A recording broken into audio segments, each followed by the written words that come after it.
First, I want to thank that I can come here again, this beautiful country, this beautiful town, and talk here. Thank you. The question is, the theme is the end of the free trade era. And I hope that's not the case. I think we had this last 30 years, we had an era of globalization. This globalization was mainly also driven by technological advances. And fortunately, the technological advances were that quickly that the regulators were not quickly enough to curb it down. What happened in this area, or in this era of free trade? We got a very large part of the human population out of extreme poverty. And I think this was a big achievement, of free trade and basically the private sector and the capitalist system. And how did it work? For instance, one way of working was that higher labor cost countries outsourced a lot of work in other areas where the labor was more cost effective. And this had advantages for all sides. It had advantages in the country where the new production is being done. They got jobs, they got training, and could develop with that. But also in the country where this industry left, they had to restructure themselves, let's say, in higher value-added works. And suffering are only these areas, these regions where this restructuring had not been done. It means that the labor-intensive work migrates. It migrates. It was first. It went to, say, as I said, went to Turkey. Then it went on to Vietnam and Ethiopia. But some of them might come back through the robots. I think this is also an interesting theme, which has for me also to do a lot with free trade, because robots is not something which will steal our jobs. It will just change the job scene. It's a question of adaptation, and it's a chance to get more in. And to the theme of robots, I can remember when I was working with Nestle 40 years ago. At that stage, South Africa was one of the most modern markets, and we introduced the first modern computer. This was a machine about half as big as this room. We had to build an old thing. And we still had these punching cards and all that. And we had the then mayor of Johannesburg sort of opening this sort of big event. And he said, you know, the problem is when we have these computers, we will not need any accountants anymore. Now, the job of accountants since has mushroomed, has exploded, and we use more accountants than ever. So this is, I think, a very positive trend. It's mostly a question of adaptation. What I would like to talk about is the present mood about it, and actually the role from a European point of view of President Trump and his policies. And actually the public perception of President Trump's economic program is that it's a chaotic mix of protectionist measures, tax relief for rich people, uncoordinated increases in infrastructure spending, and antisocial cuts in healthcare benefits. This is sort of how it is by the media, etc., communicated in Europe. But if we look at that also from a, I would say, a more rational point of view, then we shouldn't jump to these premature conclusions. It is true that the United States, along with Europe, has a long track record of Keynesian overspending. This means that the present administration is saddled with a difficult economic, financial, and fiscal legacy. But the biggest focus is now his claims of protectionism. The mantra of him was not against free trade per se, but against the unfair practices of some US trading partners. Well, he also said by American, but we hear that also in France, by French, and we hear it. But it's actually against unfair practices. Obviously, it would be best for the world to have an unrestricted global exchange of goods and services.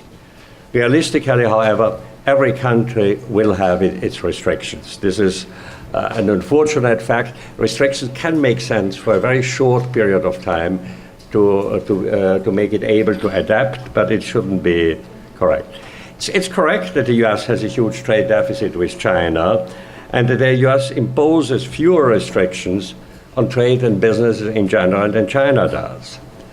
However, one must also consider that China's total purchasing power is still much inferior to the US, which contributes also to its lower import figures. It doesn't mean that President Trump is wrong to insist on fair practices, but I think this trade surplus is a very natural thing, and also quite an healthy effect.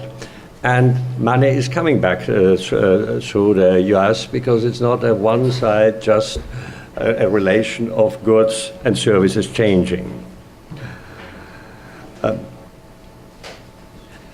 What is the policy now of the Trump administration is rather have bilateral agreements than having multilateral agreement like the TPP, the Trans-Pacific Partnership, which was cancelled by the new administration.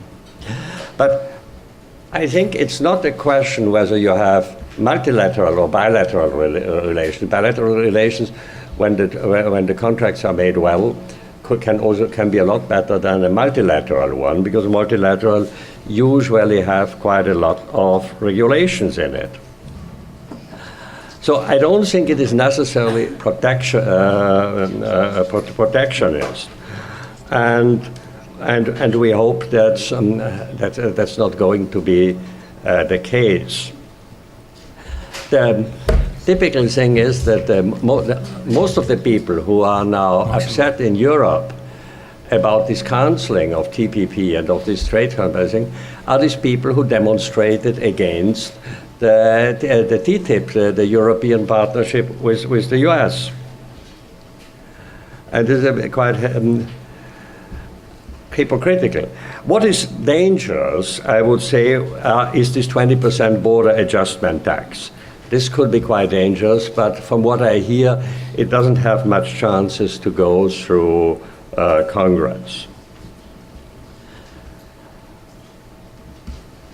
But I think in this whole thing, that most interesting thing will be the politics towards Mexico.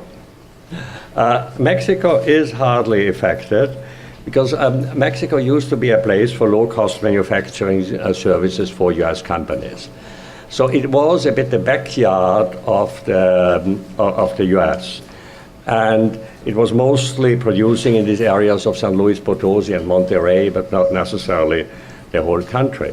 Now, Mexico will be forced to diversify and to do trade policy and industrial policy much more independent from the United States. This could have very interesting effects, and I think this would be very interesting to watch how this country, Mexico, but also other Latin American countries will deal with that. And I think if they will have a very open and liberal, in European sense, not in American sense, liberal economic policy, finally it could be a blessing in disguise for them to get out of this sort of low-cost manufacturing for the US. This policy could also be short and medium term pretty dangerous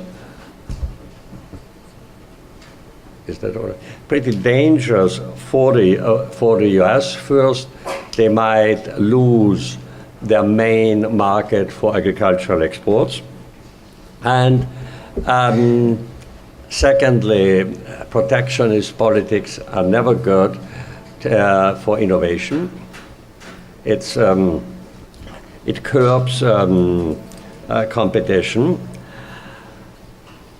And thirdly, I think the US economy needs immigration from Mexico to develop further. So this might, I don't think it will necessarily be the best for the US. But on the end, if finally then Mexico has a more independent economy and a more developed and develops into a more mature economy, it would finally also benefit the US unless it stays protectionist.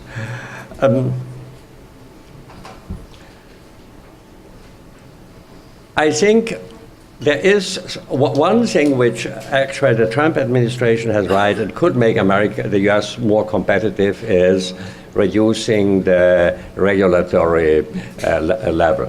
It is highly overregulated. Unnecessary costs are being done by regulations. And this could make them more competitive. The danger would be if protectionism becomes now a habit and sort of a best-in-class system. And this is, for the main reason that it's so dangerous, that it is protectionist measures are normally politically short-term popular, a very populist way. It's damaging long-term, but short-term pretty popular, and there are always also institutions and also companies and business who are profiting from protectionism.